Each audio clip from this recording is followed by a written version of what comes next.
అందరికీ మరణాత. మన ప్రభువును రక్షకుడైన యేసుక్రీస్తు నామములో శుభములు మీ అందరికీ కలుగునుగాక. ఆమేన్. మోషే సుఖోపవాస ధ్యాన దినములలో 4వ దిన కార్యక్రమాన్ని ప్రారంభించుకుందాము. ప్రారంభ ప్రార్థన. సర్వోన్నతుడా, మిక్కిలి కృపగలిగిన మా తండ్రి, యుగ యుగములు సజీవుడమైన మా రక్షక, నీకు వందనములు నాయన. నీవు ఏర్పాటు చేసుకున్న జనాంగమును అనాది నుంచి అనంతము వరకు కంటికి రెప్పవలే కాపాడొచ్చు ఉన్న మహోన్నతుడా, నీకు స్తోత్రములు. ఇదిగో మా తండ్రి, నీ ఏర్పాటు జనాంగమును రక్షించుటకు మోషే గారిని మీరు ఎన్నుకొని సిద్ధపరచి, మోషే గారి ద్వారా బలమైన తీర్పులు ఐగుప్తులైన వారికి తీర్చి, నీ జనాంగానికి క్షేమమిచ్చి బయటికి నడిపించిన మా తండ్రి, మీకు వందనములు. ఆ దినములలో ఇశ్రాయేలీయులైన వారిని ఎలాగున బయటికి నడిపించారు, నేటి దినమున సాతాన బంధకముల నుంచి, పాప బంధకముల నుంచి, శోధల బంధకముల నుంచి, వ్యాధుల బంధకముల నుంచి మాకును విడుదల దయచేయచ్చు. ఎప్పటికప్పుడు ఏ దినమునకు ఆ దినమును నీ కృపను కనబరుచుచ్చు ఉన్న మహోన్నతుడా, స్తోత్రములు. ఈ దినమున నాయన, ఈ మోషే సుఖోపవాస దినములలో ఈ 4వ దినమున మరొక మారు నీ సాన్నిధ్యమునకు మమ్మలను ఆకర్షించుకొనొచ్చు ఉన్న మా తండ్రి, నీకు వందనములు. ఆకర్షించుకొనిన మీరే ఇదిగోనైనా నీ ప్రభావమును, నీ ఆత్మ కార్యమును మా జీవితాల్లో మీరు జరిగించము. మరి ముఖ్యముగా నీ బోధలో ఉన్న నీ ఉద్దేశ్యమును గ్రహించున్నట్లుగా మీ పరిశుద్ధాత్మ ద్వారా మా జ్ఞానమును వెలిగించి, నీ చిత్తమునకు, నీ ఉద్దేశమునకు విధేయులము కాగలుగునట్లుగా ప్రేరేపించి మహిమ పొందమని ప్రార్థిస్తూ ఉన్నాము. ఏకీభవించిన నీ బిడలందరినీ నూరంతల ఆత్మీయ శరీర ఆశీర్వాదములతో బలపరచమని బ్రతిమలాడుకొనొచ్చు ఉన్నాం. కార్యక్రమమును దీవించి ఆది నుంచి అంతం వరకు నీ నామమునకు మహిమ, ఘనత, కీర్తి కలుగునట్లు జరిగించి మహిమ పొందమని, దుష్టుని సర్వ పన్నాగములన్నిటినీ లయపరచుమని యేసుక్రీస్తు నామమున ప్రార్థించి వేడుకొనొచ్చు ఉన్నాము తండ్రి. ఆమేన్. తెలుగు క్రైస్తవ కీర్తన పుస్తకంలో నుంచి 8వ పాటలో నేను కొన్ని వచనాలు పాడుకున్నాం కదా, మిగిలిన వచనములను పాడుకుందాము. 8వ వచనం, ఈ పాటలో 5వ వచనము నుంచి 8వ వచనం వరకు పాడుకుందాం. దేవ యెహోవా స్తుతి పాత్రుండ, పరిశుద్ధాలయ పరమ నివాస. దేవ యెహోవా పరమాకాశపు దూతల సేనలు ప్రేమమయుని స్తోత్రము చేయగా, ప్రేమమయుని స్తోత్రము చేయగా, పరమానందుని వేగ స్మరించను రారే. పరమానందుని వేగ స్మరించను రారే. దేవ యెహోవా సూర్య చంద్ర నక్షత్రంబు గోళములారా, పర్వతము నగు వృక్షములారా, పర్వతము నగు వృక్షములారా, పశువులారా ప్రణతించను రారే. పశువులారా ప్రణతించను రారే. దేవ యెహోవా అగ్నియు మంచున సముద్ర ద్వీప కల్పములార, హిమమా వాయువు తుఫానులార, హిమమా వాయువు తుఫానులారా, మేఘములారా మహిమ పరచరారే. మేఘములారా మహిమ పరచరారే. దేవ యెహోవా సకల జలచర సర్వ సమూహములారా, ఓ ప్రజలారా భూపతులారా, ఓ ప్రజలారా భూపతులారా, మహనీయుండగో దేవుని స్తుతి మహనీయుండగు దేవుని స్తుతి జయ దేవ యెహోవా స్తుతి పాత్రుండ పరిశుద్ధాలయ పరమ నివాస దేవ యెహోవా. అలాగుననే 60వ పాటలో నీవే నీ నమ్మిక అనే 60వ పాటలో 8, 9 వచనములు పాడుకుందాం. 60వ పాటలో మొదటిగా పల్లవిని పాడుకొని ఆ తరువాత 8, 9 వచనములను పాడుకుందాము.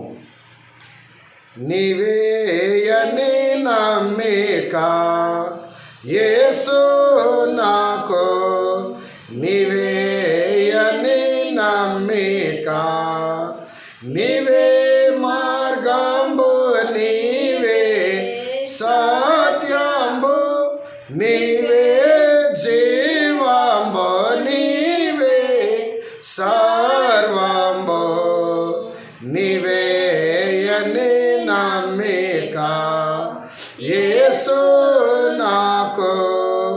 నీవేయని నమ్మిక ధైర్యంబుగా నుండుము ఓ విశ్వాసి, ధైర్యంబుగా నుండుము, ధైర్యంబుతో దేవుని ఆత్మతో స్తుతించి, ధైర్యంబుతో దేవుని ఆత్మతో స్తుతించి, వచ్చిన శ్రమలలో ఆనందించుము. నీవేయని నమ్మిక యేసు నాకు, నీవేయని నమ్మిక, నీకు తోడై ఉంటిని, నీ మనవిని ఆలించి ఉంటిని, అన్నిటి నుండి ఆదరించిన తండ్రి, అన్నిటి నుండి ఆదరించిన తండ్రి, ఆనందముతో స్తోత్రించుచుండుము. నీవేయని నమ్మిక యేసు నాకు, నీవేయని నమ్మిక. త్రియేక దేవుని స్తుతి చెల్లించుకొని క్రమాలు జరిగించుకుందాము. అందరూ కూడా ఏకీభవించండి. మనోనిదానము కలిగి ఉండండి. సదాకాలము మీతో కూడా ఉన్నాను అని సెలవిచ్చిన మన ప్రభు నిరంతరము మనతో ఉండి మనలను కాపాడువాడు. మనలను కలుగు చేసుకొనిన ఆయన మనకు దూరముగా ఉండే దేవుడు కాదు, మనకు సమీపముగా నిత్యము మన దగ్గరే ఉండేటువంటి వాడు, మనలను కాపాడుచున్నటువంటి వాడు ఆయన. మరి ముఖ్యముగా ఆయన నామం పేరిట మనము ఏకీభవించి ఉన్నప్పుడు ఖచ్చితముగా ఆయన మనలను చూచుచు మనతో ఉండి మనలను ఆదరించే దేవుడు, ఆశీర్వదించే దేవుడు, మనలను బలపరిచే దేవుడు గనుక భయభక్తులు కలిగి జాగ్రత్తగా హృదయపూర్వకముగా ప్రభువుని స్తుతించుదము. నాతో ఏకీభవించండి. తండ్రికిని కుమారునికిని పరిశుద్ధాత్మకును ఆదియందును ఇప్పుడును ఎల్లప్పుడును యుగ యుగములందు ఉండునట్లుగా మహిమ ఘనత కీర్తి ప్రభావములు ఆయనకు చెల్లునుగాక. ఆమేన్. దైవలక్ష్యం స్తుతులు క్రమాలు జరిగించుకుందాము. అందరూ ఏకీభవించండి.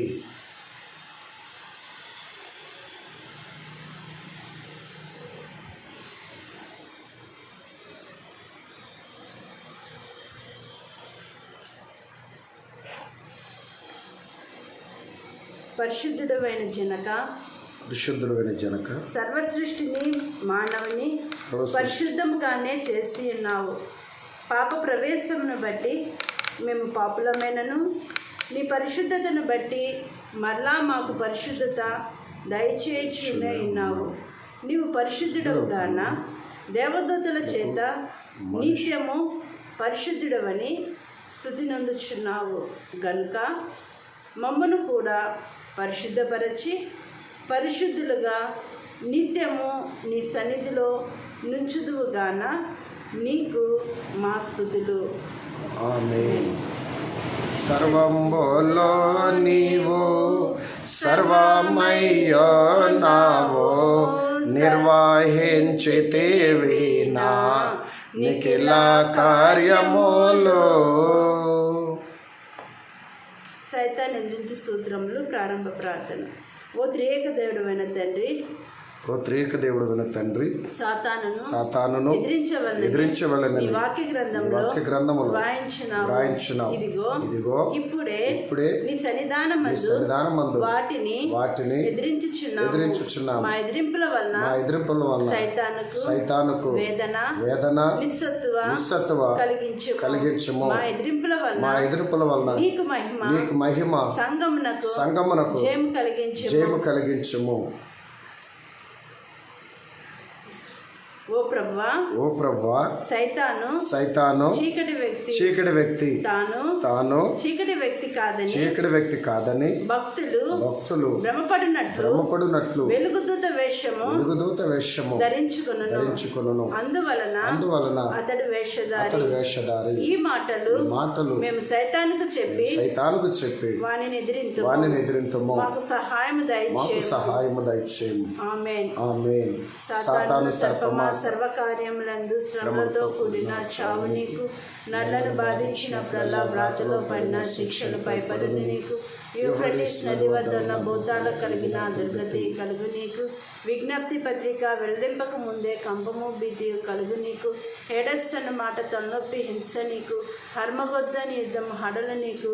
కడుతరిగని కొయ్యే ముట్టికాయ నీకు. ఆమేన్. సమర్పణ ప్రార్థనలు స్తుతులు చెల్లించుకుందాము. అనాది దేవ, అనంత దేవ, ఉన్న దేవ, సృష్టింపబడకుండా ఉన్న దేవ, ఈ నీ గొప్పతనమునకు అనేక స్తోత్రములు. అనంత దేవ, నీవు ఎల్లప్పుడు ఉండగల దేవుడు గనుక నీకు స్తోత్రములు. నీవు ఎల్లప్పుడు ఉండువాడవు గనుక నీకు అనంత స్తోత్రములు. ఆమేన్. నా ప్రేమాని సన్నిధానమోనానే నిన్నాడు దారాబోయన్. నన్ను నీవానిగా నాదాగై కొను మపుడు చెన్నుగా నీ వశమై స్థిరముగాను ఉండేదా. తనువు నాదిది గోగై కొనుమియో ప్రభువాని పనికి ప్రతిష్ఠింపుమి. రాకడ ప్రార్థనలు స్తుతులు జరిగించుకుందాము. ఒక యవనస్తుడు తన భార్యకు నేను పలాని బండికి వచ్చుచున్నాను. ఆ బండికి నీవు వచ్చి నన్ను కలుసుకొనవలెను. లేని ఎడల నేను ఇంటికి రాను అని వ్రాసెను. అతని భార్య వంటలు మొదలగున్నవన్నీ తయారు చేసుకొని స్టేషన్కి వెళ్ళెను. ఆ దినము బండి 2 గంటలు ఆలస్యమైనందున ఆమె ఇంటికి వెళ్ళెను.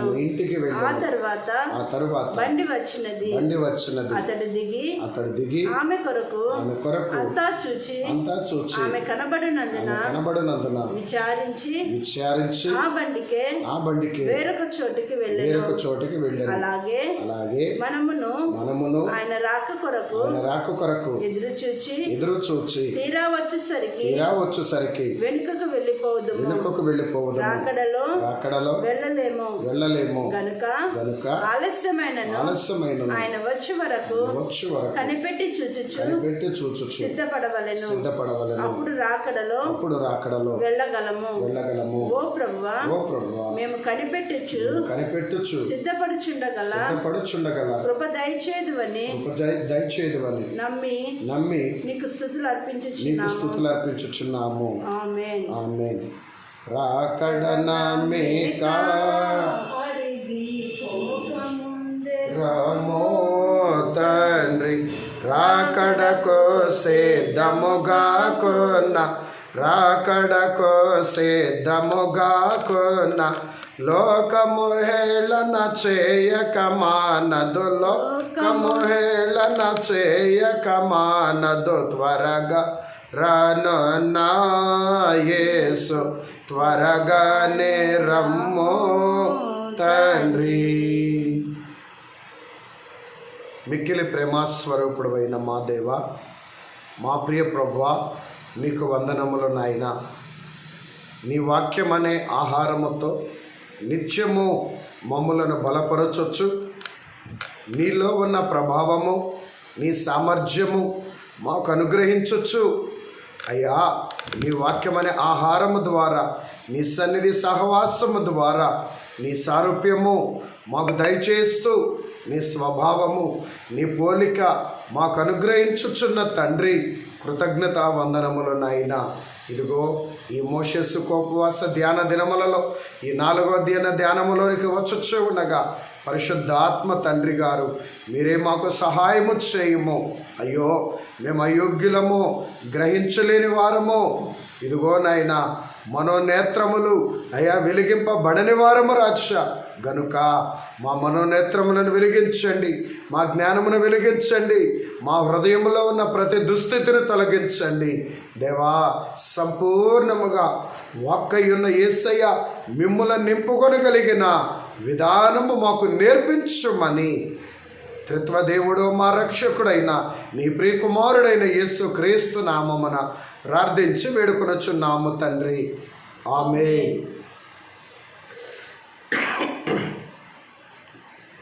ప్రియమైన దేవుని సంగమా, మన రక్షకుడును ప్రాణప్రియుడైన యేసు క్రీస్తు నామములో కృపయు సమాధానములు త్రిత్వదేవుడు మీకు అనుగ్రహించును గాక. ఆమేన్.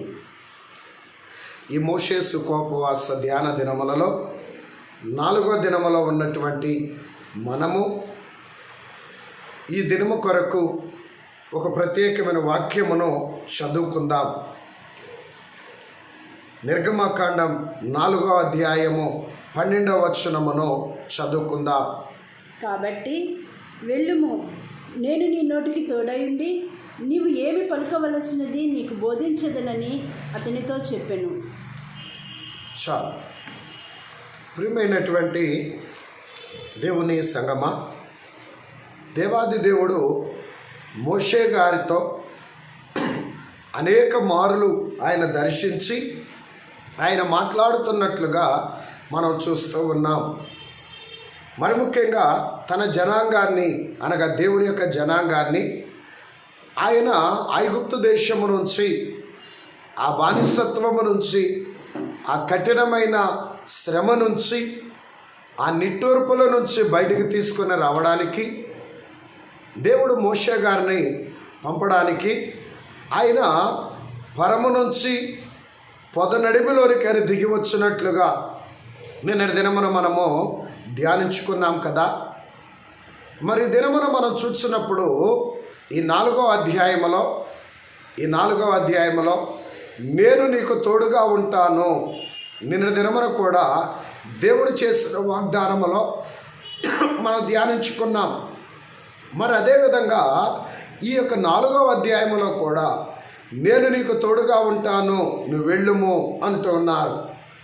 అలాగే ఇదే నేను నీకు తోడుగా ఉంటాననే మాట మరొకసారి కూడా నీకు నీ అన్నయ్య అహరోనికి ఇరువురికి తోడుగా ఉంటాను అని కూడా ప్రభు సెలవిస్తున్నట్లు మనం ఇక్కడ చూస్తూ ఉన్నాం.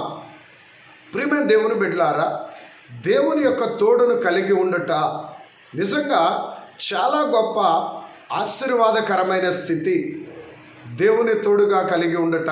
ఎందుకంటే దేవుడు తోడుగా ఉన్నప్పుడు అన్ని రీతులలో మనం వర్ధిల్లుతాం. దేవుడు తోడుగా ఉన్నప్పుడు ధైర్యంగా ఉంటాం. దేవుడు తోడుగా ఉన్నప్పుడు దుష్టుడు, శ్రమ, ఏ శోధన మన దరిదాపులకు రాదు. గనుక దేవుని తోడుగా కలిగి ఉండటం నిజంగా, అందుకే కీర్తనాకారుడు రాస్తాడు కదా, యెహోవా దేవుడుగా గల జనులు ధన్యులు. కనుక దేవుని తోడుగా కలిగి ఉండటం గొప్ప ధన్యత. ప్రభు 1కి 3 మార్లు ఆయన వాగ్దానం చేస్తున్నాడు, నేను నీకు తోడుగా ఉంటాను, నేను నీకు తోడుగా ఉంటానని. అయితే మోషే గారు ఇక్కడ ఆ మాటని ఆయన లక్ష్యం ఉంచట్లా. నేను నీకు తోడుగా ఉంటాను అని వాగ్దానం చేస్తుంటే ఆ వాగ్దానాన్ని మోషే గారు లక్ష్యం ఉంచట్లా. ఎందుకనగా ఐగుప్తు దేశంలో ఆయన చేసిన హత్య తాలూకు ఆ యొక్క జ్ఞాపకాలు ఆయన వెనక్కి లాగుతున్నాయి. అలాగే అక్కడికి వెళితే, మరలా నేను ఐగుప్తు దేశానికి వెళితే వారు నన్ను గుర్తుపడతారు, నేను చేసిన హత్యను బట్టి వారు నాకు తీర్పు తీరుస్తారు అని మోషే గారు ఆలోచనతో ఉన్నాడు. అంతేగాక నేను హత్య చేసి వచ్చాను కదా, నా మాట ఎవరు వినరు, నేను వెళ్ళినా నా మాట నమ్మరు అని అనేక రకమైన ఇవన్నీ ఒక ఆలోచనలు అయితే, తన మనస్సాక్షి కొలది అయ్యా నా వల్ల కాదు, నేను వెళ్ళలేను అని అంటున్నారు. అయితే ఎంతవరకు వెళ్ళనంటున్నా ప్రభువును వెళ్ళాలి అని అంటున్నప్పుడు వీడితో పాటు తన శారీర బలహీనతను చెప్పుకుంటున్నాడయ్యా, నేను నోటి మాంద్యము గలవాడను, నేను నెత్తివాడను, నేను మాట నేర్పరిని కాను, నా వల్ల కాదయ్యా అని అనేక విధాలుగా అంటే దేవుని దగ్గర నుంచి, ఆయన సన్నిధి నుంచి, ఆయన అప్పగించే పని నుంచి, ఎలాగోలాగా ఆ దేవుని పరిచర్య నుంచి ఎలాగోలాగా తప్పించుకోవాలని మోషే గారు ఎన్నో ప్రయత్నాలు చేస్తున్నారు. తనకు కలిగిన మానవ ఆలోచనలను బట్టి, అలాగే తను చేసిన ఆ హత్య తాలూకు ఆనవాళ్ళు తనలో ఉండటను బట్టి, ఆ జ్ఞాపకాలు తనలో ఉండటను బట్టి అవి మోషే గారిని ముందుకు వెళ్ళనీయకుండా వెనక్కి లాగుతున్నాయి. రెండోది ఏంటయ్యా అంటే, ఇక్కడ మోషే గారు చేస్తున్న పని ఐగుప్తీయుల వైపు, ఇశ్రాయేలీలు అనబడే మనుషుల వైపు వాళ్ళు చేసే హేళనో, వాళ్ళు తీర్చే తీర్పో, లేదా వాళ్ళు ఏదైనా ఇబ్బంది కలిగిస్తారో అని ఈ ఆలోచనలన్నీ చేస్తూ ఉన్నాడు. కానీ వాటన్నిటికంటే మించిన సర్వశక్తి కలిగిన దేవుడే నా బలహీనతను క్షమించాడు, ఆయన నా పొరపాటును క్షమించాడు అన్న సంగతి మోషే గారు గ్రహింపులోని తెచ్చుకోవటంలా. ఆయన కనికరిస్తే కదా, ఆయన క్షమిస్తేనే కదా మోషే గారిని ఆకర్షించింది. ఆయన క్షమించి కనికరించే కదా మోషే గారిని పిలుస్తుంది. అయితే వారేదో చేస్తారు, వీరేదో అనుకుంటారు, వాళ్ళు నమ్మరు అని ఈ మానవాలోచనలు చేస్తున్నాడు. కానీ దేవదేవుడే నన్ను కనికరించి ఆయన నన్ను పిలుస్తున్నాడు అని మోషే గారు గ్రహించలేకపోతున్నారు. నన్ను పిలుచుచున్నవాడు సర్వశక్తి కలిగిన దేవుడని గ్రహించలేక మానవ రీతి ఆలోచన చేస్తున్నాడు. మానవ జ్ఞానము కంటే, మానవ శక్తి కంటే దేవుని యొక్క మహిమ గొప్పది, దేవుని కనికరం గొప్పది. దానిని గౌరవించాలా, దానికి విధేయులవ్వాలి. అయితే ఈయనలో బలంగా ఈ లోక సంబంధమైన ఆలోచనలు పాతుకుపోవటాన్ని బట్టి వాటిని బట్టి మాట్లాడుతున్నాడు మోషే గారు. అయినా ప్రభు విడిచిపెట్టలేదండి. మోషే గారిలో ఉన్న ఆ ఆలోచనలన్నీ, ఆ అనుమానములన్నీ, అక్కడ వారేదో చేస్తారని ఆ అపోహలన్నీ తొలగిపోయి ఇశ్రాయేలీల కంటే, మరి ముఖ్యంగా అన్యులైన ఐగుప్తుల కంటే దేవుని యొక్క శక్తి గొప్పది అని మోషే గారికి నమ్మిక కలగడానికి దేవాది దేవుడు రుజువులను చూపిస్తూ ఉన్నాడు. రుజువులను చూపిస్తూ ఉన్నారండి. రుజువులు ఏంట రుజువులు అని ఆలోచన చేస్తే మనం నిర్గమకాండంలో చూసినప్పుడు దేవుడు 3 రకములైన రుజువులను ఆయనకు చూపిస్తూ ఉన్నారు. మొదటిది 2, 3 వచనాలలో 2, 3, 4 ఆ 3 వచనాలు మీరు చూసుకోనండి. నిర్గమకాండం 4వ అధ్యాయం 2 నుంచి 4 వచనాలలో చూస్తే అక్కడ కర్రను పాము చేయడం, మరలా పాము తోకబట్టుకోగానే పాము కర్ర అయిపోవడం, కర్ర పాము అయిపోవడం, పాము కర్ర అయిపోవడం. ఇది ఏ ఆధారమో లేకుండా దేవుని మాటను బట్టి జరగడం. ఇది ఒక దృష్టాంతం. రెండవది ఆయన చెయ్యి రొమ్మును ఆయన పెట్టుకోమన్నాడు. పెట్టుకోగానే ఈ చెయ్యి కుష్ఠవ్యాధి గలదిగా మారిపోయింది. కుష్ఠగల చెయ్యిగా మరలా ఆ కుష్ఠగల చెయ్యి మరలా తన రొమ్ము కానించుకోమని దేవుడు చెప్పినప్పుడు మోషే గారు చేశారు. అప్పుడు ఆ చెయ్యి మరలా మిగిలిన శరీరం వలె మామూలుగా నార్మల్గా ఏ కుష్ఠ వ్యాధి లేనటువంటి చక్కటి శరీరం కలిగిన చెయ్యిగా మారిపోయింది. అలాగే మూడవదిగా ఏటిలో నుంచి నీళ్లు తీసి నేల మీద పొడి నేల మీద పోసినప్పుడు ఆ పొడి నేల మీద నీరు పొడి నేల మీద పోయబడిన నీరు రక్తమైపోతుంది. ఈ 3 రకములైనటువంటి దృష్టాంతములు మోషే యొక్క విశ్వాసము బలపరచడానికి, మోషే గారికి దేవుని పని కొరకు, ఇశ్రాయేలు జనాంగమును విడిపించడం కొరకు మోషే గారిలో సిద్ధ మనస్సు కలగడానికి, ఒకటి దేవుని మీద నమ్మకం, దేవుని పనికి సిద్ధ మనస్సు కలగడానికి దేవుడు ఈ యొక్క రుజువులను చూపిస్తూ ఉన్నాడు. ఈ రుజువులను చూపిస్తూ ఉన్నారు అనగా దేవాది దేవుడు మోషే గారిని బలపరిస్తే మోషే గారు వెళ్ళి ఇశ్రాయేలీయుల పెద్దలను బలపరచాలి. కనుక దేవాది దేవుడు మోషే గారి యొక్క విశ్వాసమును బలపరుస్తున్నారు. ఇప్పటి వరకు గతించిన 80 సంవత్సరాలలో కూడా తన భక్తిలో తను కొనసాగుతున్నాడు. తన భక్తిలో తను నిష్ఠగా ఉంటున్నాడు. తన భక్తిలో దేవుని కొరకైన రోషము కలిగి జీవిస్తూ ఉన్నాడు. తన భక్తిని తను కొనసాగిస్తూ ఉన్నాడు. అయితే ఇప్పుడు దేవుడు మాట్లాడే మాటలన్నీ కూడా, ఆయన చెప్పే పనులన్నీ కూడా మానవ జ్ఞానానికి మించినవి కనుక అవి గ్రహించడానికి రుజువు కావాలి కనుక మోషే గారికి దేవుడు ఆ రుజువు చూపిస్తూ ఉన్నాడు. ఈ 3 రకాల అద్భుతాల ద్వారా. ఈ 3 రకాల అద్భుతాలు కూడా దేవుని మాటను బట్టి కలిగినాయి. యెహోవా తండ్రి గారు ఎలా చేయమంటే అలా చేశాడు. అందుకే 3 అద్భుతాలు జరిగినాయి. కర్రను పడేయమనగానే కర్ర పడేయగానే పామైంది. దాన్ని తోక పట్టుకోమనగానే అది మళ్ళా కర్ర అయింది. చెయ్యిని రొమ్మును పెట్టుకోమనగానే అది కుష్ఠగలదిగా అయిపోయింది. మరలా 2వ మారు పెట్టుకోమన్నప్పుడు అది మామూలుగా స్వస్థత కలిగింది. అలాగే ఏటి నీళ్లు తీసి పొడి నేల మీద పోయమన్నప్పుడు ఆయన పోసాడు, రక్తమైపోయింది.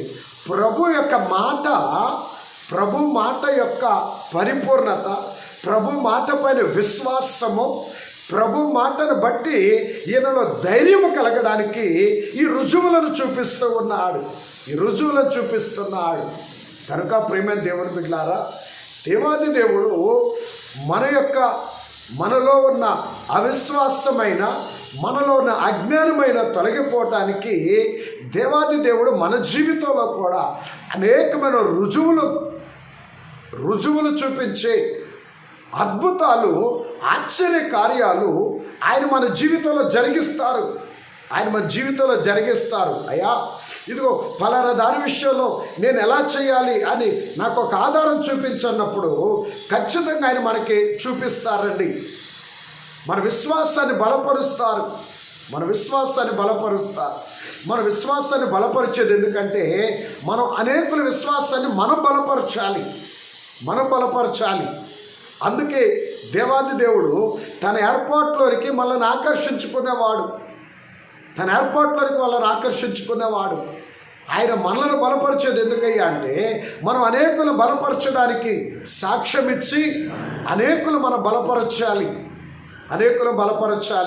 అందుకనే ఈ యొక్క దృష్టాంతాలు ఎప్పుడైతే మోషే గారు ఈ దృష్టాంతాలను బట్టి మోషే గారి విశ్వాసం ఎప్పుడైతే బలపడిందో మోషే గారు వెళ్ళి ఇశ్రాయేలును కలుసుకొని వారిని బలపరిచారండి. అప్పుడు వారు ఎంతగానో సంతోషించి దేవునికి తల వంచుకొని నమస్కారం చేస్తున్నారు. ఈ 4వ అధ్యాయం చివరి వచనంలో చూసినప్పుడు 4వ అధ్యాయం చివరి వచనంలో చూడండి. మరియు యెహోవా ఇశ్రాయేలీయులను చూడవచ్చి తమ బాధను కనిపెట్టిన మాట జనులు విని తల వంచుకొని నమస్కారం చేసిరి. అంతేకాకుండా పైన 30వ వచనములో కూడా యెహోవా మోషేతో చెప్పిన మాటలన్నీ అహరోను వివరించి జనుల ఎదుట ఆ సూచక క్రియలను చేయగా జనులు నమ్మిరి. చూడండి, ఈ మాటలన్నీ కూడా వాళ్ళకి చెప్పి ఆ సూచక్రియలను మోషే గారు అక్కడ ఎందుకంటే దేవుడు చెప్పిన మాటలు నా యథార్థమని ఆ సూచక్రియల ద్వారా మోషే గారు నమ్మారు. ఆ నమ్మికతో వచ్చి ఇక్కడ ఇశ్రాయేలీల మధ్య సూచక్రియలు చేశారు. ఇప్పుడు ఈ సూచక్రియలను బట్టి ఇశ్రాయేలీలకే నమ్మకం కుదిరింది.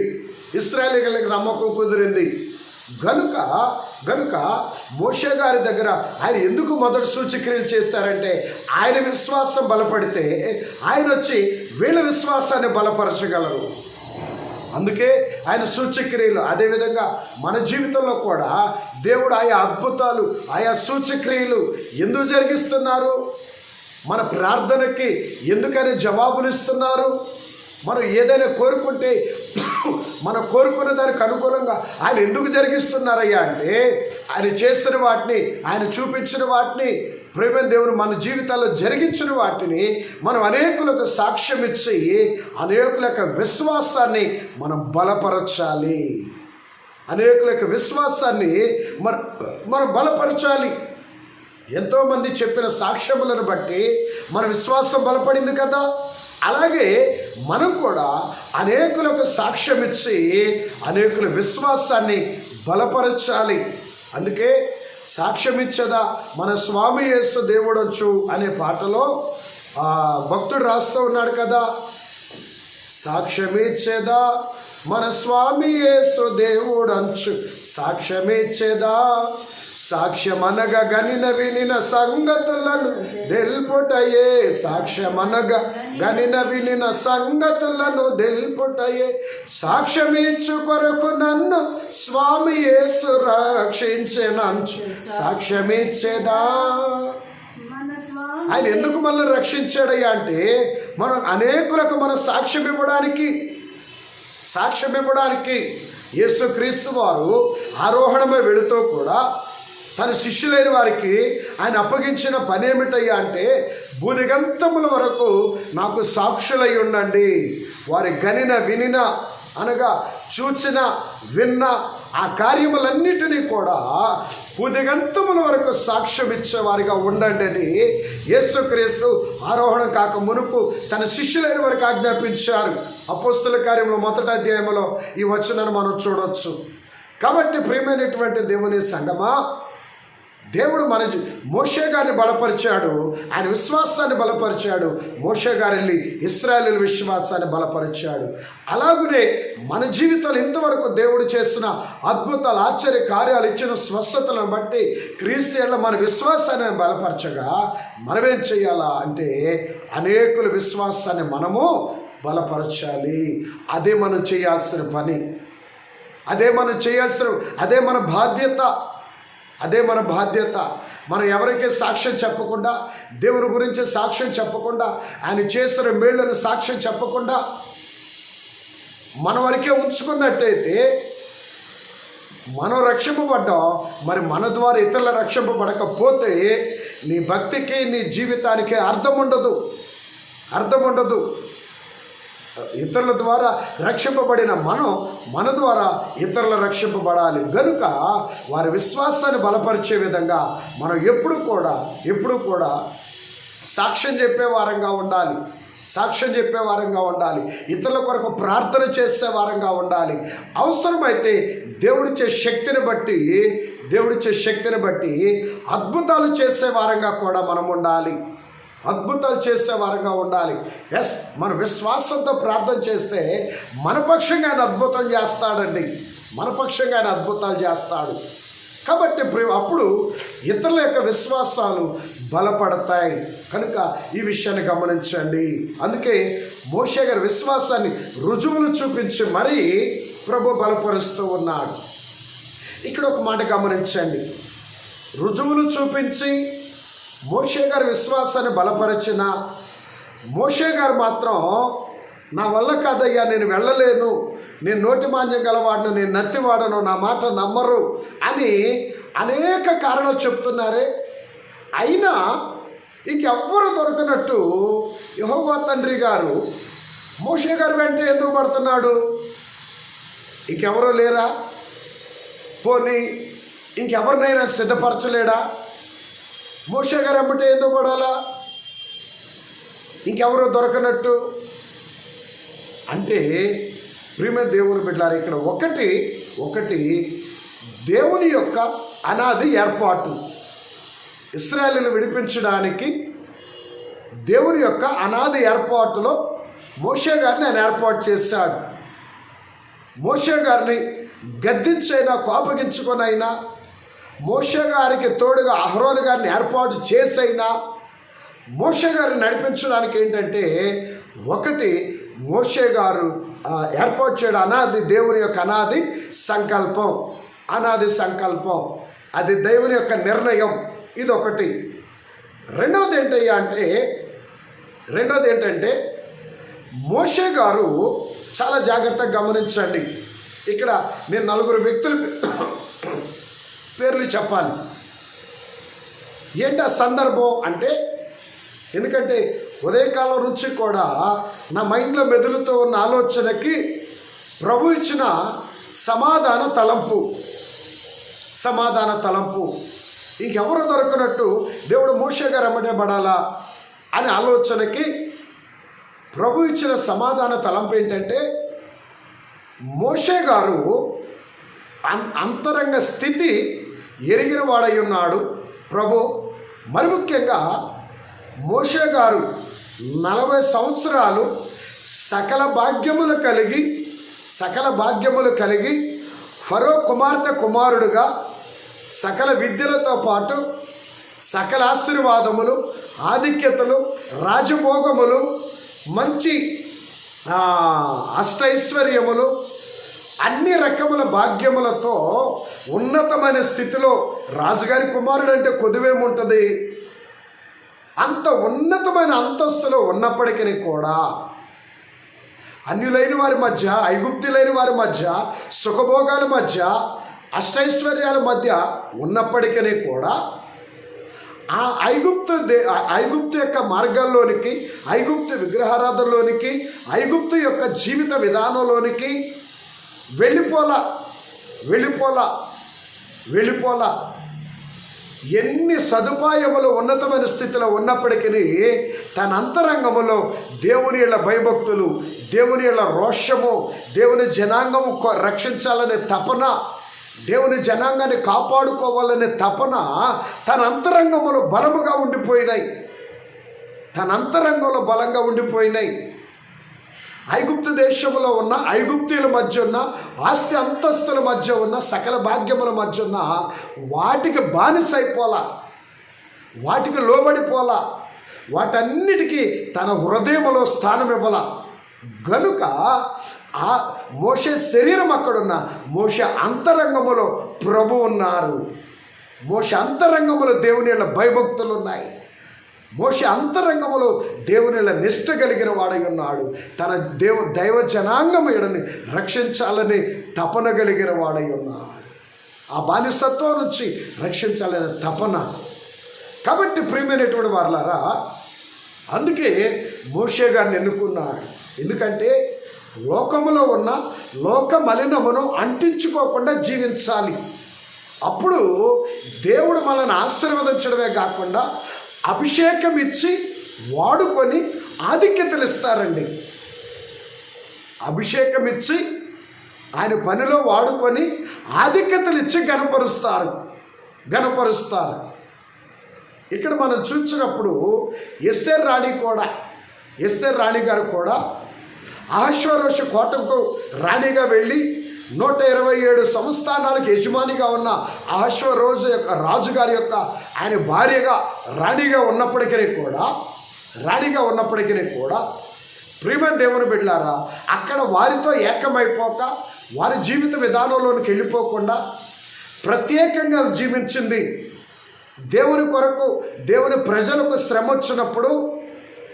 వచ్చినప్పుడు ఆమె లోక మార్గంలోనికి వెళ్ళక లోకస్తుల వలె ప్రవర్తించక మొట్టమొదటిగా ఆమె ఏం చేస్తుందయ్యా అంటే, ఇదిగో నా కొరకు మీరు సమాజ మందిరానికి వచ్చి 3 దినాలు ఉపవాసం ఉండండి, నేను నా చెలికెత్తలు కూడా ఉపవాసం ఉంటామని దేవుని పాదాల దగ్గరకు వచ్చి దేవుని పాద సన్నిధిలో ఉపవాస ప్రార్థన చేసి, అలాగే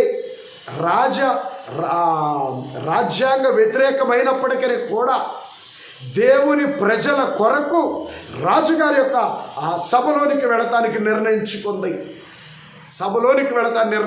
అనగా అంత ఉన్నతమైన స్థితిలో రాణి అంతస్తులోకి వచ్చినా ప్రార్థన విడిచిపెట్టుకోవాలామే, ఉపవాస ప్రార్థన విడిచిపెట్టుకోవాలా, దేవునిల భయభక్తులు విడిచిపెట్టుకోవాలా, దేవునిల విశ్వాసాన్ని విడిచిపెట్టుకోవాలా. విశ్వాసాన్ని కలిగి భయభక్తులతో దేవుని పాదాల దగ్గరికి రావడానికి సిద్ధపడింది. అలాగే రాజాజ్ఞ వ్యతిరేకమైన దేవుని ప్రజల కొరకు ఆ 127 సంస్థానాలలో ఉన్న యూదా జనాంగము కొరకు ఆమె రాజుగారి దగ్గరికి వెళ్ళడానికి సిద్ధపడింది, సభలోనికి. ప్రియ దేవుని బిడ్డలారా, అందుకే ఎస్తేరు రాణి అంతగా దీవించబడింది, అంతగా ఆశీర్వదించబడింది. ఎస్తేరు రాణి యొక్క ప్రార్థనకు అనుకూలంగా దేవుడు కార్యములు జరిగించారు. అలాగే 3వ వ్యక్తి ఏలియా గారు. అహాబు రాజు యెజెబెల్ రాణి గారి కాలంలో ఈ ఏలియా గారు ఉన్నారు. అయితే అప్పుడు 450 మంది ఇశ్రాయేలీయుల ప్రవక్తలు దారి తప్పిపోయి ఇతర దేవతల ప్రవక్తలుగా మారిపోయినప్పటికీ కూడా, వాళ్ళందరూ తప్పిపోయినా కూడా ఏలియా గారు తప్పిపోకుండా దేవుని కొరకు రోషము కలిగి ఏలియా గారు ఒక్కడే నిలవబడ్డాడు. అందుచేతే ఏలియా గారిని దేవుడు ఆశీర్వదించి అనేక విధములుగా ఏలియా గారి పక్షంగా కార్యాలు జరిగించడమే కాకుండా ఆరోహణ భాగ్యం ఇచ్చారు. 4వదిగా యేసుక్రీస్తు ప్రభువారు లోకంలోనికి వచ్చిన పాపుల మధ్యకు వచ్చిన పాపం అంటకుండా పరిశుద్ధుడిగా జీవించారు. కనుక ఈ నలుగురిని ఒక్కసారి ఆలోచన చేసినప్పుడు మోషే గారు ఐగుప్తు దేశంలో ఉన్న ఐగుప్తీయుల జీవిత విధానంలోనికి ఆయన వెళ్ళిపోలా. ఎస్తేరు అహష్వేరోషు కోటలోనికి వచ్చి రాణిగా ఉన్న వారి జీవిత విధానంలోకి వెళ్ళిపోలా. దేవుని భయభక్తులు కలిగి ఉన్నది. ఏలియా గారి కాలంలో 450 మంది ప్రవక్తలు తప్పిపోయినా ఆయన ఒక్కడే దేవుని కొరకు రోషంగా నిలబడ్డాడు. యేసుక్రీస్తు పాపుల మధ్యకు వచ్చిన పాపం అంటకుండా జీవించాడు. అందుకే ఈ నలుగురు యొక్క వ్యక్తుల జీవితాలలో ఘనమైన ఆధిక్యత, ఘనమైన ఆశీర్వాదము జీవ గ్రంథంలో వారి పేర్లు వ్రాయబడుట, మరి ముఖ్యంగా దేవుని చేతిలో పనిముట్లుగా వాడబడుట మనం చూస్తూ ఉన్నాం. అందుకే ప్రియ దేవుని సంగమా, ఎవరిని చూసి, బలహీనమైన వారిని చూసి, లోకస్తులైన వారిని చూసి, లేదా కొంతమంది అక్రమమైన మార్గాలలో అన్యాయపు పనులు చేసి ఏ శ్రమ ఏ శోధన లేకుండా హాయిగా బతకడం చూసి ఎవరు అన్యాయ పనులు చేస్తూ, అక్రమమైన పనులు చేస్తూ, మోసాలు చేస్తూ, అబద్ధాలు చేస్తూ, అయినప్పటికీ ఏ శ్రమ ఏ ఇబ్బంది లేకుండా హాయిగా బతకడం చూసి చాలామంది విశ్వాసులు ఏమంటారు? వాళ్ళు చూడండి, దేవుడు లేదు, ప్రార్థన లేదు, అయినా వాళ్ళు ఎంత హ్యాపీగా ఉన్నారు. ఇదిగో మనం చూడు, గుడికి వెళ్తున్నాం, ప్రార్థన చేస్తున్నాం, పరిచర్య చేస్తున్నాం, కానుకలు ఇస్తున్నాం, అన్నీ చేస్తున్నా మనకేంటి ఈ సమస్య, మనకేంటి ఈ శోధన, మనకేంటి ఇబ్బంది అని చాలామంది క్రైస్తవులు ఇలాగున మాట్లాడి విశ్వాసంలో నుంచి, దేవునిలో నుంచి, ఆయన సన్నిధి నుంచి, ఆయన మార్గం నుంచి దూరమైపోతూ ఉంటారు. దేవుని బిడ్డలారా, ఇది చాలా ప్రమాదం. వారి చాలా ప్రమాదం. మహా అయితే ఈ లోకంలో ఈ శరీరంతో ఉన్నంత కాలం కొద్ది రోజులు సంతోషంగా ఉంటారేమో, కొద్ది రోజులు సమాధానంగా ఉంటారేమో. తర్వాత అక్రమైన పనులు, అన్యాయపు పనులు, మోసములు, అబద్ధాలు, ఇటు జీవితం కలిగిన వారికి చివరికి నరకమే, అగ్నిగుండమే అన్న సంగతి ప్రకటన గ్రంథం ద్వారా మనం తెలుసుకోవచ్చు.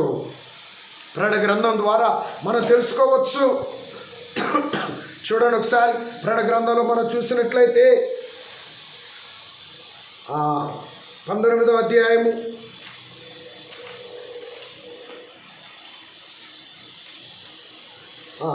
21వ అధ్యాయం 8వ వచనం. ప్రకటన గ్రంథం 21:8.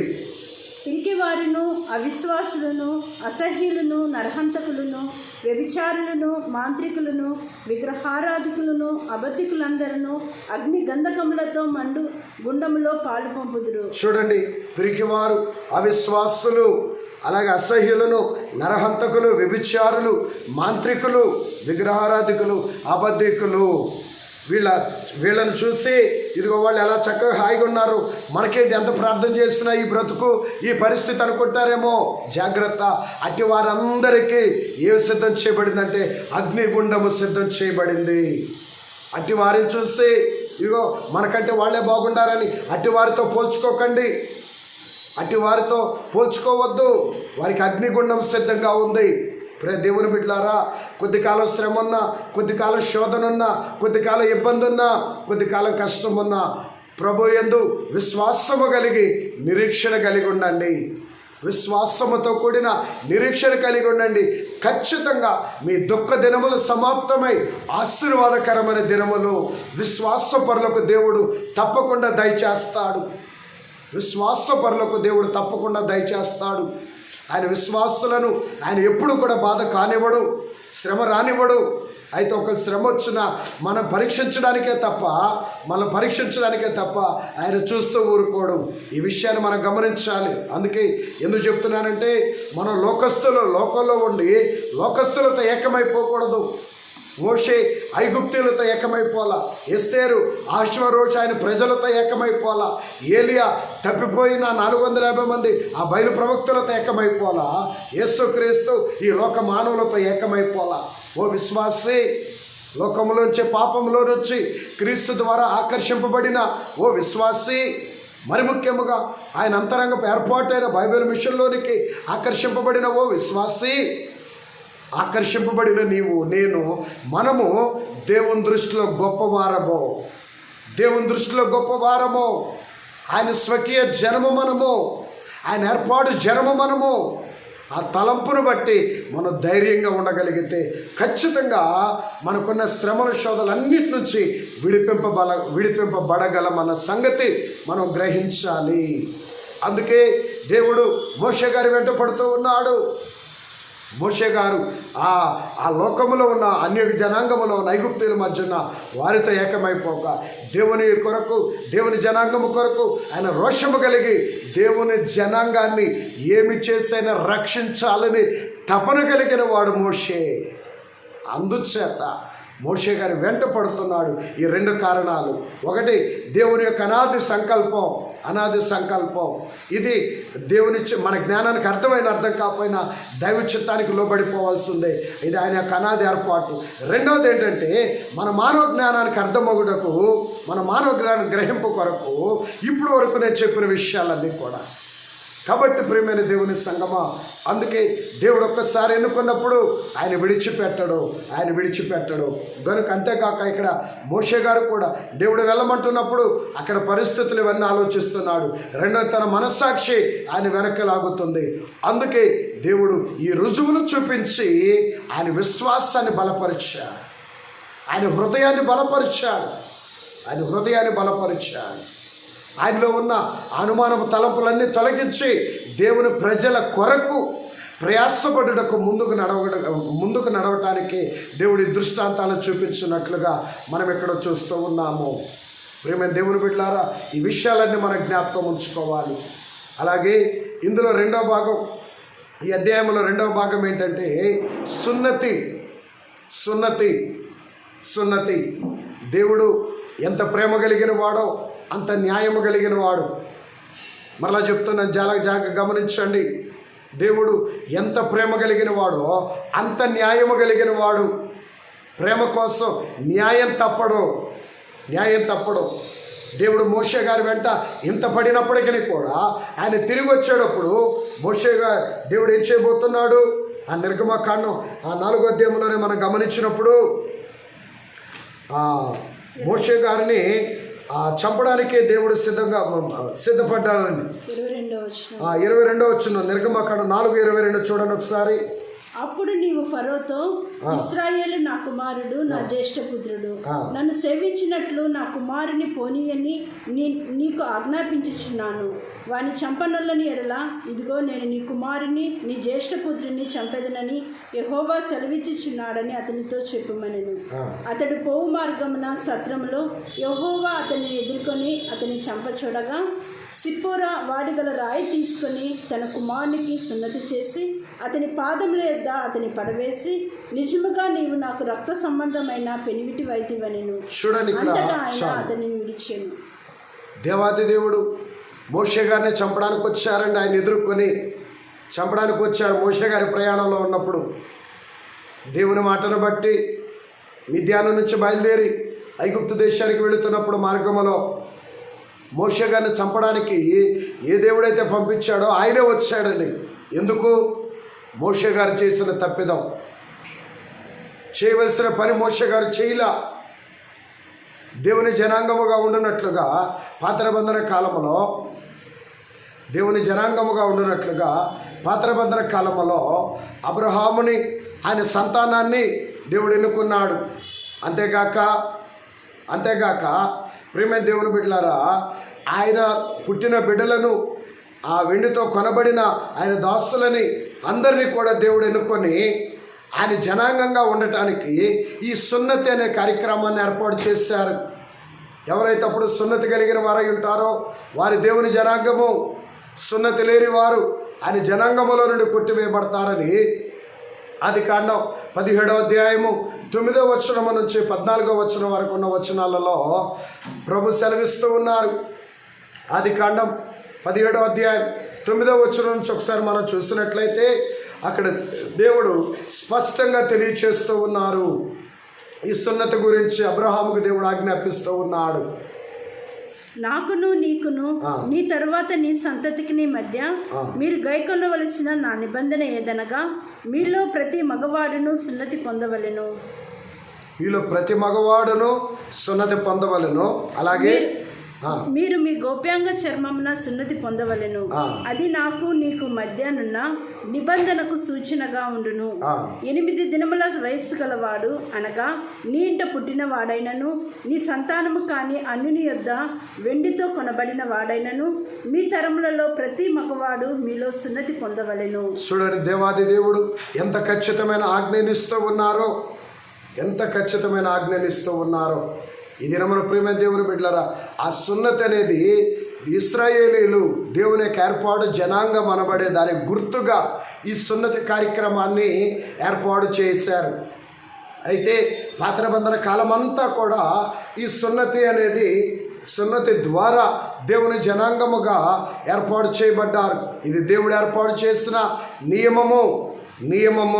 అయితే మోషే గారు దేవుని యొక్క జనాంగమై ఉన్నప్పటికీ కూడా తన బిడ్డలైన వారికి ఆ నియమాన్ని జరిగించలా. అందుకే తనను చంపడానికి యెహోవా ఆయన ఎదుర్కొన్నట్లుగా ఇక్కడ మనం చూస్తూ ఉన్నాం. ప్రియమైన దేవుని బిడ్డలారా, అందుకే నేను ముందు అన్నారు, ఎంత ప్రేమ కలిగిన వాడో అంత న్యాయం కలిగిన వాడు.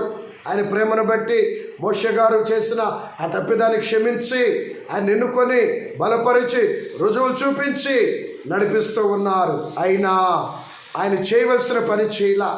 దేవుడు అప్పగించిన నియమాన్ని ఆయన జరిగించకపోవటాన్ని బట్టి చంపచూడగా వెంటనే ఆయన భార్య అయిన సిప్పోరా ఆ యొక్క సున్నతి కార్యక్రమాన్ని జరిగించింది గనుక అప్పుడు ఆయన చంపడానికి వచ్చి విడిచిపెట్టి వెళ్ళిపోయినట్లుగా ఇక్కడ మనం చూస్తూ ఉన్నాం. అయితే ప్రేమ దేవుని బిడ్డలారా, పాత నిబంధన కాలం అంతా యేసుక్రీస్తు జన్మించేంత వరకు ఈ సున్నతి పద్ధతి జరుగుతూ వచ్చింది దేవుని జనాంగానికి. అయితే యేసుక్రీస్తు ప్రభు కాలంలో ఆయన బాప్తిసం ద్వారా ఈ సున్నతి ఆచారాన్ని కొట్టివేసి బాప్తిస క్రమాన్ని ఏర్పాటు చేశారు, బాప్తిస్మము. అయితే ఈ బాప్తిస్మము అనేది ఎందుకు అంటే మారు మనస్సునకు గుర్తుగా. బాప్తిస్మం ఎందుకయ్యా అంటే మనం పొందే మారు మనస్సునకు గుర్తు. మారు మనసు గుర్తు. నీ మనస్సు మార్చుకొని దేవుని బిడ్డగా క్రీస్తుని అంగీకరించడానికి గుర్తుగా బాప్తిస్మాచార క్రమాన్ని ఏర్పాటు చేసి యేసుక్రీస్తు ప్రభు వారు కూడా బాప్తిస్మ యోహాను గారి దగ్గర బాప్తిస్మం పొందినట్లుగా మనం చూస్తూ ఉన్నాం. బాప్తిస్మం పొందినట్లుగా మనం చూస్తూ ఉన్నాం. ప్రియమైన దేవుని బిడ్డలారా, అయితే ఈ బాప్తిస్మ విషయంలో పౌలు గారు ఒక చక్కటి మాట రాశారండి.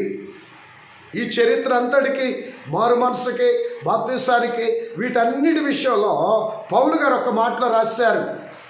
ఏంటి, దేనికి ఇదంతా అంటే గలతీ పత్రిక 6వ అధ్యాయం 15వ వచనంలో, గలతీ పత్రిక 6వ అధ్యాయం 15వ వచనంలో చూసినప్పుడు పౌలు గారు రాస్తారు, అక్కడ క్రొత్త సృష్టి పొందుటే కానీ సున్నతి పొందుటేందేమీ లేదు, పొందకపోవుట ఏమీ లేదు అని రాస్తూ ఉన్నారు. క్రొత్త సృష్టిగా నీవు మార్చబడాలి. మన జీవితము, మరి ముఖ్యంగా మన తలంపులు, మన ఆలోచన, మన నడవడిక, మన ప్రవర్తన, మన మాట, మన చూపు, మన ప్రవర్తించే విధానము, మన వస్త్రధారణ అన్నీ కూడా క్రీస్తుకు అనుకూలమైన నూతనముగా మార్చుకోవాలి. క్రీస్తుకు అనుకూలంగా ఎప్పుడైతే నిన్ను నువ్వు మార్చుకుంటావో ఓ విశ్వాసి, క్రీస్తుకు అనుకూలంగా, ఆయన వాక్యమునకు అనుకూలంగా ఎప్పుడైతే నిన్ను నువ్వు మార్చుకుంటావో, నీ తలంపులు, నీ ఆలోచనలు, మరి ముఖ్యంగా నీ కోరిక, నీ ప్రవర్తన, నీ వస్త్రధారణ అన్నీ కూడా క్రీస్తుకు అనుకూలంగా మార్చుకోవాలి. క్రొత్త సృష్టిగా మార్చబడాలి. క్రొత్త సృష్టి కనుక క్రొత్త జీవిత విధానముగా నిన్ను నువ్వు మార్చుకోకపోతే నీ మారు మనసు అబద్ధమే, నీ బాప్తిస్మం అబద్ధమే, నీ భక్తి అబద్ధమే, నీ మారు మనసు అబద్ధమే. కాబట్టి ఆయనకు, క్రీస్తుకు అనుకూలంగా నిన్ను నువ్వు మార్చుకోవాలి. అన్నిట్లో మార్పు రావాలి. కొన్నిట్లో మార్పు వచ్చి కొన్నిట్లో రాకపోతే, కొన్నిట్లో మార్పు వచ్చి కొన్నిట్లోకి రాకపోతే ఎలాగుంటుంది అంటే, కొన్నిట్లో మార్పు వస్తే కొన్ని దీవెనలే ఉంటాయి, కొన్ని దీవెనలు ఉండవు. నీ జీవితంలో అన్నిట్లో మార్పు రావాలి. జీవిత విధానం అంతటిలో మార్పు రావాలి. దేనికి అనుకూలంగా? క్రీస్తుకు అనుకూలంగా, ఆయన వాక్యమునకు అనుకూలంగా. ఎప్పుడైతే మార్పు వస్తుందో అప్పుడే ఆ దీవెన మనకు ఉంటుంది, ఆ ఆశీర్వాదం మనకు ఉంటుంది. ఇప్పుడు అంటే అందుకే బాప్తిస్మ యోహాను గారు అంటారు, మారు మనసు తగిన ఫలమును ఫలించుడి. ఏంటి మారు మనసు తగిన ఫలమయ్యా అంటే, నీ జీవితం అన్నిట్లో మార్పు రావాలి. నీ మాటల్లో ప్రత్యేకత, నీ ఆలోచనలో ప్రత్యేకత, నీ నడవడికలో ప్రత్యేకత, నీ వస్త్రధారణలో ప్రత్యేకత, అన్నిట్లో ప్రత్యేకత రావాలి. ఆ ప్రత్యేకతే మారు మనసు తగిన ప్రతిఫలం. ఆ ప్రత్యేకత రావాలి. అప్పుడు ఆ మారు మనసు తగిన ఆ ఫలము అనబడే ఆ ప్రత్యేక జీవితము ఎప్పుడైతే మనలో పరిపూర్ణంగా ఉంటుందో అదే క్రొత్త సృష్టి. ఆ క్రొత్త సృష్టి అనగా నీ జీవితంలో వచ్చిన ఆ క్రొత్తదనం, మన జీవితంలో వచ్చిన ఆ క్రొత్తదనం దేవునికి ఇంపైనదిగా ఉన్నప్పుడు పరిశుద్ధాత్మని వరమును పొందుతాము అని పేతురు గారు తన మొదటి బోధలో చేస్తున్నారు. మన మార్పు అనేది మన నూతన జీవిత విధానం అనేది దేవునికి అంగీకారమైనప్పుడు పరిశుద్ధాత్మని వరమును మనకు అనుగ్రహిస్తారట ఆయన. అపోస్తుల కార్యములో చూడండి ఉంటుందన్నమాట రిఫరెన్స్. అపోస్తుల కార్యములు 2వ అధ్యాయము 38వ వచనం. 2:38 అపోస్తుల కార్యం చూడండి. పేతురు, మీరు మారుమనస్సు పొంది పాపక్షమాపణ నిమిత్తము ప్రతివాడు యేసుక్రీస్తు నామమున బాప్తిస్మం పొందిడి, అప్పుడు మీరు పరిశుద్ధాత్మను వరము పొందుదురు. నేడు కాలంలో క్రైస్తవ సంఘములో చాలామంది బాప్తిస్మం తీసుకుంటున్నారు, కానీ మారు మనస్సు అనేది పరిపూర్ణంగా ఉండట్లా. అందుకే బాప్తిస్మం అయితే పొందుతున్నారు, నీటి బాప్తిస్మం అయితే పొందుతున్నారు, కానీ పరిశుద్ధాత్మ బాప్తిస్మం అనేది పొందట్లా. నేడు దిన చాలామంది క్రైస్తవులు పొందలేకపోతున్నారు. కారణం ఏంటంటే, అందుకే నీటి బాప్తిస్మం ముఖ్యం కాదు, మారు మనస్సు ముఖ్యం. నీ మనస్సు మారటం ముఖ్యం. నీ మనస్సు మారిందనే దాని గుర్తు నీ జీవిత విధానం అంతట్లో మార్పు రావాలి. ఆ మార్పు అంతటి గుర్తే బాప్తిస్మము. అందుకే పౌలు గారు, నీవు నూతన సృష్టిగా మార్చబడాలి. బాప్తిస్మం తీసుకున్న మారు మనసు లేకపోతే, నూతన సృష్టిగా నువ్వు మార్చబడకపోతే నీ బాప్తిస్మానికి విలువ ఉండదు. నీ బాప్తిస్మాన్ని ప్రభు అంగీకరించరు. కాబట్టి ప్రియ దేవుని సంగమా, ఈ విషయాన్ని మనం గమనించాలి. ఎందుకంటే గమనించండి, అలాగని బాప్తిస్మాన్ని వద్దనుకుంటే ప్రమాదం.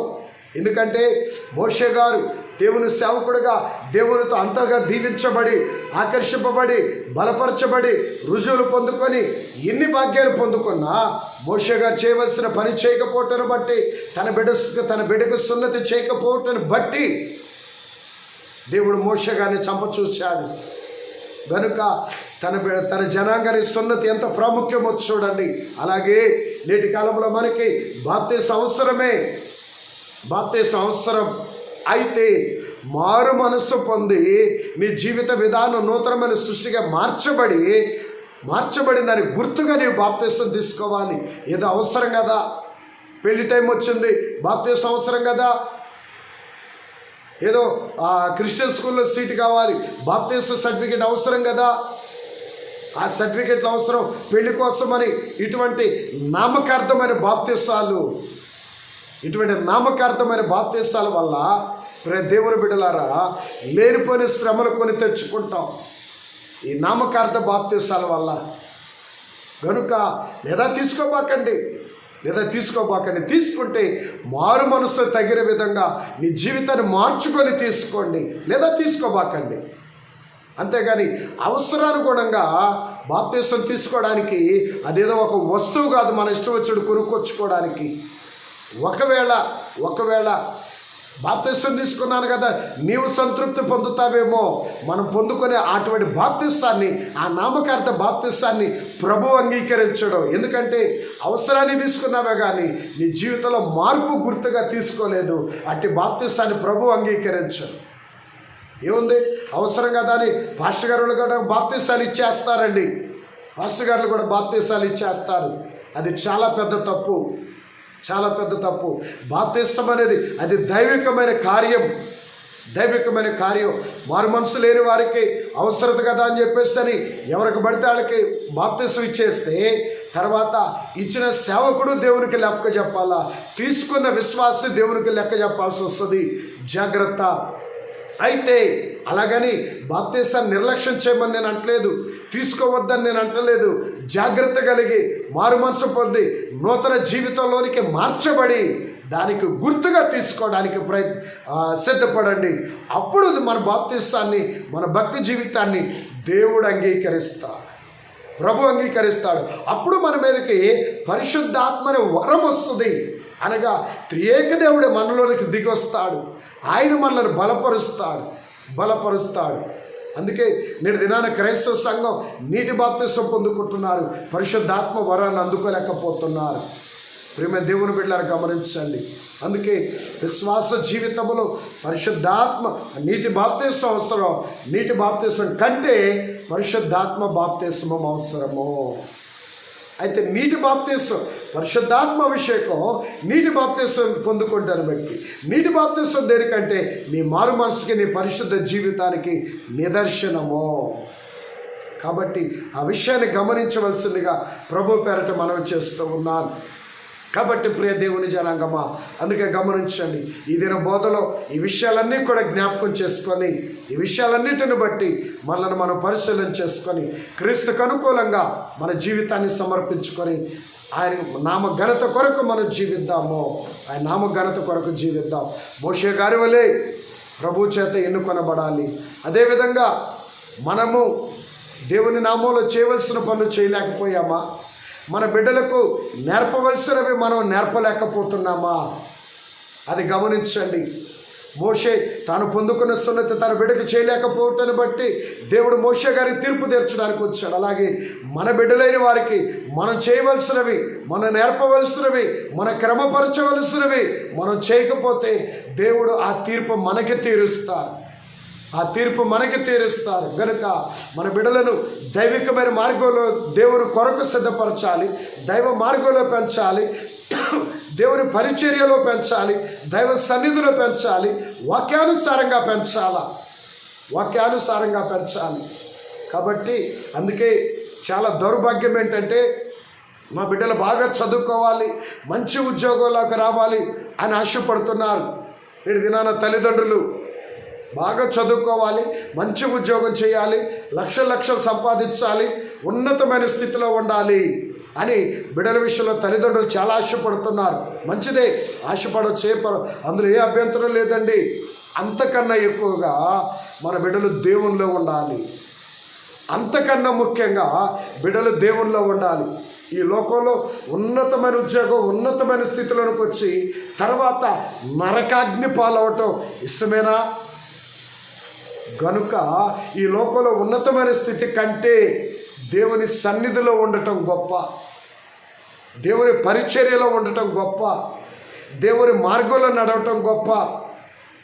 గొప్ప చదువులు, గొప్ప ఉద్యోగాలు, గొప్ప అంతస్తు మంచిదే, కానీ వాటన్నిటికంటే దేవుని సన్నిధిలో ఉండటం గొప్ప. ఆలోచన. అందుకే దేవుని సన్నిధిలో ఉంటున్నారా లేదా, దేవుని మార్గంలో మన బిడ్డలు ఉంటున్నారా లేదా, ఆయన నేర్పాల్సిన బాధ్యత, వాటిలో పెంచాల్సిన బాధ్యత, వాటిలో సిద్ధపరచాల్సిన బాధ్యత తల్లిదండ్రులుగా మనదే. లేకపోతే దేవుడు మోషే గారికి తీర్పు తీర్చడానికి వచ్చినట్లు ఆయన మనకి తీర్పు తీర్చడానికి వస్తాడు. జాగ్రత్త.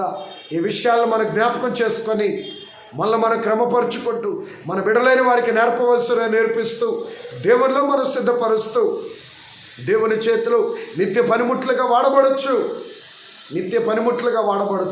ఆయనిచ్చే మహిమాశీర్వాదమును పొందుకొని మేఘమెక్కే ధన్యత ఈ దిన కూడికలేకి భవించిన మీ ಎಲ್ಲರಿಗೂ త్రిత్వ దేవుడు సంపూర్ణంగా అనుగ్రహించి ఆశీర్వదించును గాక.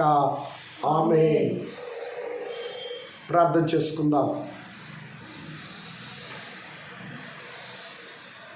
మహోన్నతుడైన మా తండ్రి, అల్ఫయు ఓబైగా నేనే సెలవిచ్చుచున్న మా దేవా, మృతుడైనప్పటికీ ఈ యుగములో సజీవుడమయ్యున్న మా తండ్రి, నీ పాద సాన్నిధ్యమునకు మమ్మలను ఆకర్షించుకున్న మహోన్నతుడా, నీకు వందనములు నాయన.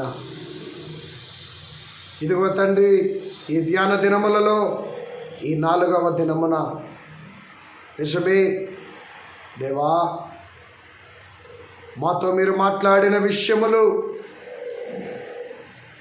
మీరు మాకు చేసిన బోధ, మాకు చేసిన హెచ్చరికలు, వీటన్నిటిలో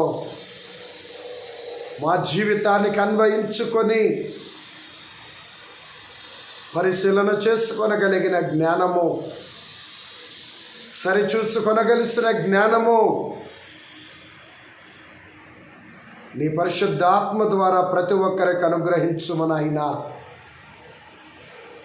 ఏదో విన్నా వెళ్ళిపోయామని కాకుండా, ఏదో కొద్ది మాటలన్నా సరేలే అనుకుని వెళ్ళిపోయాం కాకుండా, భయభక్తులు కలిగిన వారమై దేవుని సన్నిధానములో ఉన్న ఓ విశ్వాసి, ఈ దిన వర్తమానమును బట్టి మనల్ని మనం పరిశీలన చేసుకుందాం. నిజమే, ఒకటి మాత్రము సత్యము, ఆ దినమున మోషే గారిని ఎన్నుకున్న దేవుడే, ఆ దినమున మోషే గారిని ఆకర్షించుకున్న దేవుడే ఈ దినమున మనందరినీ ఆయన ఆకర్షించుకున్నాడు. ఆయన సన్నిధిలోనికి, ఈ ధ్యాన దినములలోనికి, ఈ ధ్యానముల ద్వారా ఆయన సాన్నిధ్యములోనికి ఆయనే మనల్ని ఆకర్షించుకుంటూ ఉన్నాడు. నాకెందుకులే అనే నిర్లక్ష్యముతో ఉండవద్దు. ఏముందలే అనే నిర్లక్ష్యముతో ఉండవద్దు. నీ విశ్వాసమును బట్టే దేవుని యొక్క మహిమ మన జీవితంలో వెల్లడవుతుంది. ఓ విశ్వాసి, ప్రియ దేవుని సంగమా, ఒక్కమారు ఆలోచన చేయండి. దేవుడు మనల్ని ఆకర్షించుకున్నాడనే విశ్వాసముతో, అయ్యా నీవు నన్ను ఆకర్షిస్తూ ఉన్నా ఎన్నో మారులు, ఇదిగో తండ్రి నేను లోక మానవుల తట్టు తిరిగానయ్యా, నాకు నచ్చిన మార్గంలోనికి నేను వెళ్ళాను ప్రభువా, దయతో నన్ను క్షమించుము.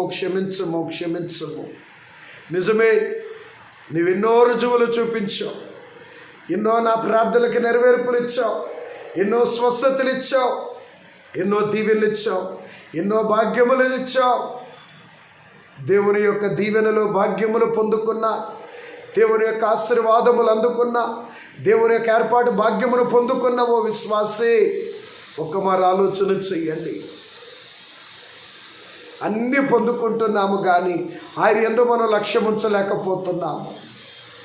అన్ని దీవెనలు పొందుకుంటున్నాము, ఆయన చిత్తమునకు లోబడలేకపోతున్నాం.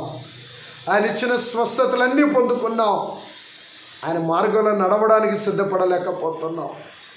ఆయన ఇచ్చిన మేళ్ళు పొందుకున్నాం, కుటుంబాలు, బిడ్డలు, ఉద్యోగాలు, ఆహారము, వస్త్రము, ఇల్లు, వస్తువులు, వాహనాలు, వస్త్రములు, ఆయన ఇచ్చిన సమస్తాన్ని పొందుకుంటున్నాం. కానీ ఆయన ఇలా కృతజ్ఞులమై ఉండలేకపోతున్నాం, కృతజ్ఞత కలిగి ఉండలేకపోతున్నాం. ప్రియ దేవుని సంగమా, అనగా కృతజ్ఞత కలిగి ఉండడం అనగా ఆయనకు అనుకూలంగా నీ జీవితాన్ని మార్చుకోలేకపోవుట, క్రీస్తుకు అనుకూలంగా మన జీవితాన్ని మార్చుకోలేకపోవుట, ఇదే కృతజ్ఞత లేకపోవుట. ఆయన ఎడల భయభక్తులు కలిగి జీవించలేకపోవుట, ఇది కృతజ్ఞత లేకపోవుటే. దేవుని కొరకు రోషము కలిగి, నిష్ట కలిగి ఆయన మార్గములు స్థిరముగా ఉండలేకపోవుట, దైవ సన్నిధులు, దేవుని ఏర్పాటులు స్థిరముగా ఉండలేకపోవుటే కృతజ్ఞత లేకపోవుట. ఓ విశ్వాసం, ఒక్కసారి ఆలోచన చేయండి, ఎంతవరకు కృతజ్ఞులమై ఉంటున్నాము. నిజమే, ఈరోజున మోషే అయ్యా నా వల్ల కాదు అని అంటున్నా.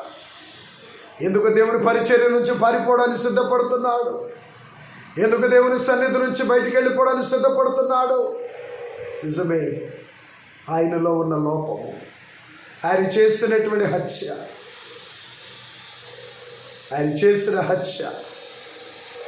ఆయన తొందరపాటు, నిజమే మనలో ఉన్న పాపము మనల్ని దేవుని సన్నిధిలో ఉండనీయదు.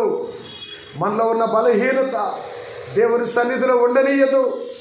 మనలో ఉన్న చెడుగు, మనలో ఉన్న లోపములు దేవుని సన్నిధిలో ఉండనీయవు, దేవుని మార్గంలో నడవనీయవు. మనలో ఉన్న పాపము దేవుని మార్గంలో నడవనీయదు. అందుకే చాలామంది క్రైస్తవులు నేటి దినాన దేవునికి, ఆయన సన్నిధికి, దేవుని పరిచర్యకి ఎందుకు దూరమైపోతున్నారయ్యా అంటే వారిలో ఉన్న పాపము. దేవుని మార్గానికి, దేవుని సన్నిధికి ఎందుకు దూరమైపోతున్నాం? లోకం తట్టు ఎందుకు చూస్తున్నాం? మనలో ఉన్న పాపం, మనలో ఉన్న లోకాశలు మనలో లోకం తట్టు, పాపం తట్టు లాక్కెడుతున్నాయి.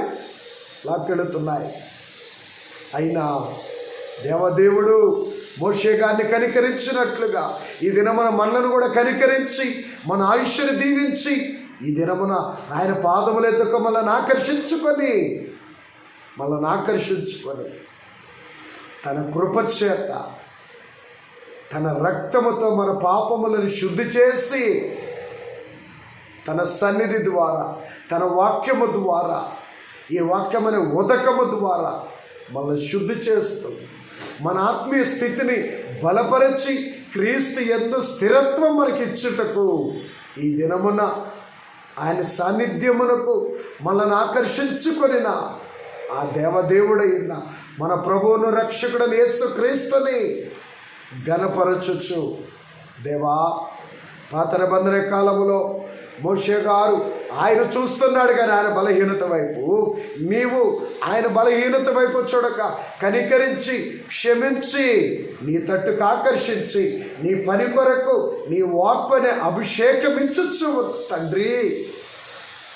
తండ్రి నేటి దినమున మా బలహీనతల వైపు చూడక ఇదిగో ఈ యొక్క సుఖోపవాస ధ్యానములలోనికి, ఈ ధ్యానముల ద్వారా నీ పాద సన్నిధికి, నీ కనుదృష్టికి మమ్మల్ని ఆకర్షించుకొనొచ్చున్నా ప్రేమామయుడా మీకు వందనములయ్యా, మీకు నమస్కారములు, మీకే స్తుతులు, మీకే స్తోత్రములు, స్తోత్రములు, స్తోత్రములు నాయనా. కనికరించండి. నిజమే మాలో కూడా ఎన్నో బలహీనతలు ఉన్నాయి అయ్యా, ఎన్నో లోటుపాట్లున్నాయి. మాలో స్థిరమైన భక్తి లేదు, స్థిరమైన విశ్వాసము లేదు, స్థిరమైన కృతజ్ఞత లేదు, స్థిరమైన పరిశుద్ధ నడవడిక లేదు అయ్యా. నీ సన్నిధులు పరిచర్య చేయలేకపోతున్నావు, నీ మార్గంలో నడవలేకపోతున్నావు, నీ సన్నిధిలో ప్రార్థనలో స్థిరత్వం కలిగి ఉండలేకపోతున్నావు. అయినా మమ్మను త్రోసివేయక కనికరించి ఈ దినమున నాయనా నీ పాదముల యొద్దకు మమ్మలను ఆకర్షించుకున్న మా ప్రాణప్రియుడా, మా రక్షకుడా, మమ్మలను అందరికన్నా అత్యధికముగా ప్రేమించుచు ఉన్న ప్రేమాస్వరూపుడా, నీ పాదములకు ముద్దులు స్తుతులు నాయన. స్తోత్రములయ్యా, స్తోత్రములు నాయన. మానవులే నాలో ఉన్న లోటుపాట్లు ఎంచుతూ ఉన్నారయ్యా, కానీ నీవు మా లోటుపాట్లను ఎంచక మా కొద్దిపాటి భక్తిని బట్టి, మా భక్తి కన్నా నీ కృప గొప్పది అని గొప్ప కృప చేత నీ సాన్నిధ్యమునకు మమ్మల్ని ఆకర్షించుకొనుచున్న మహోన్నతుడా, నీకే వందన నమస్కారములు చెల్లించు. ఇదిగో తండ్రి ఈ దినమున అయ్యా ఈ దినమున మమ్మల్ని ఆకర్షించుచున్న దేవా స్తోత్రములు, ఆకర్షించుకున్న దేవా స్తోత్రములు. ఇదిగో మమ్మల్ని చూచుచున్నటువంటి దేవా అయ్యా, మమ్మల్ని కనికరించి నీ రక్తముతో శుద్ధి చేసి నీ వాక్యమును బట్టి, నీ ఆత్మను బట్టి, నీ సన్నిధిలో, నీ సహవాసములో మమ్మల్ని స్థిరపరచి నిత్యము మేము మా జీవితాన్ని నీకు అనుకూలంగా నూతనమైన సృష్టిగా మార్చుకోగలుగుతా నీ ఆత్మ ద్వారా నేర్పించండి అయ్యా. నీ ఆత్మశక్తిని దయచేయండి, నీ ఆత్మ ప్రేరేపణ దయచేయండి. మా బలహీనతలు విడిచిపెట్టినట్లు, మాలో ఉన్న లోటుపాట్లను విడిచిపెట్టినట్లు, లోకాశలను తీసివేసుకొనగలుగునట్లు, లోక సంబంధమైన చెడుగును మాలో నుంచి తీసివేసుకొనగలుగునట్లు, లోకస్తుల వంటి ప్రవర్తన, లోకస్తుల వంటి మాటలు మా జీవితంలో నుంచి తొలగించుకొనున్నట్లు నీ పరిశుద్ధాత్మ సహాయము మాకు దయచేయండి అయ్యా, మాకు దయచేయండి దేవా. లోకముతో ఏకమైపోక నీ కొరకు రోషము కలిగి జీవించున్నట్లుగా, నీ కొరకు పరిపూర్ణ విశ్వాసము కలిగి జీవించున్నట్లు, నిత్యము నీ సన్నిధిలో స్థిరులమై ఉండునట్లుగా, నీ పరిచర్యలు వాడబడినట్లు నీ ఆత్మ ద్వారా మమ్మల్ని బలపరచండి అయ్యా, నీ ఆత్మ ద్వారా బలపరచండి అయ్యా. అయ్యా ఇదిగో మరి ముఖ్యంగా నీ బోధ వింటున్న మేమే నీ బోధ నిర్లక్ష్యము చేయకుండా, నీ హెచ్చరికలు నిర్లక్ష్యము చేయకుండా, వాళ్ళు అలాగే చెప్తారులే, ఆయన అలాగే చెప్తారులే అని నీ బోధ నిర్లక్ష్యము చేసి ఇంకా శ్రమల పాలై శాపపాలు కాకుండానట్లుగా నీ బోధ ఏళ్ళ లక్ష్యముంచగలిగిన బుద్ధి జ్ఞానములు దేవా నీ ఆత్మ ద్వారా మాకు అనుగ్రహించండి అయ్యా, నీ ఆత్మ ద్వారా మాకు అనుగ్రహించండి నాయనా. ఇది మొదలుకొని కుడి ఎడమలకు తొట్టిల్లకుండా లోకమును ఆశ్రయించక నిన్ను ఆశ్రయించగలిగినటువంటి నీ ఆత్మ జ్ఞానము మీ ఆత్మ అనుగ్రహించు ఓర్పు, మీ ఆత్మ అనుగ్రహించు నిరీక్షణ కలిగి నీ కృపలో, నీ సన్నిధి సహవాసములో వర్ధిల్లునట్లుగా నీ పరిశుద్ధాత్మ సహాయమును మాకు అనుగ్రహించండి అయ్యా. దేవా, ఏకీభవించిన నీ బిడ్డలను దీవించండి నాయన. ఇంకా ఇంకా నాయన, మా జీవితంలో సంవత్సరాలు గడిచిపోతున్నాయి. ఇంకా ఇంకా నామకార్థమైన భక్తిలో, వేషధారణ భక్తిలో మమ్మల్ని ఉండనీయక దేవా, నీకు అంగీకారమైన మారు మనస్సు, నీకు అంగీకారమైన నూతన సృష్టిగా మార్చుకొనగలుగుటకు సహాయము దయచేయండి అయ్యా. అట్టి సిద్ధబాటు, అట్టి తెగింపు మాకు దయచేయండి, మాకు దయచేయండి, మాకు నేర్పించండి అయ్యా. పరిశుద్ధ ఆత్మదేవ సహాయము దయచేయమని నీ పాదములు పట్టుకొని అడుగుచున్నాము. ఎన్నాళ్ళు యొక్క నైనా ఇది అక్రమమైన జీవితం, ఎన్నాళ్ళు నామకార్థత, ఎన్నాళ్ళు అవిశ్వాస జీవితం, ఎన్నాళ్ళు నిట్టూర్పులు, ఎన్నాళ్ళు లోకస్తుల వంటి జీవితం రాజా. అయ్యా అయ్యా, మా జీవితాలను క్రమపరుచుకొని నీకు అంగీకారమైన నూతన సృష్టిగా అయ్యా మార్చబడే విధముగా అయ్యా నీ బిడ్డలందరినీ కనికరించమని ప్రార్థిస్తూ ఉన్నాము తండ్రి. స్తోత్రములు, స్తోత్రములు నాయనా. అయ్యా నీకే వందనములు. ఇదిగో నీ సన్నిధిలో కనబడుచున్న నీ సంగమును జ్ఞాపకం చేసుకోనండి, బలపరచండి, నీ సహవాస భాగ్యమును వర్ధిల్లింపచేయండి.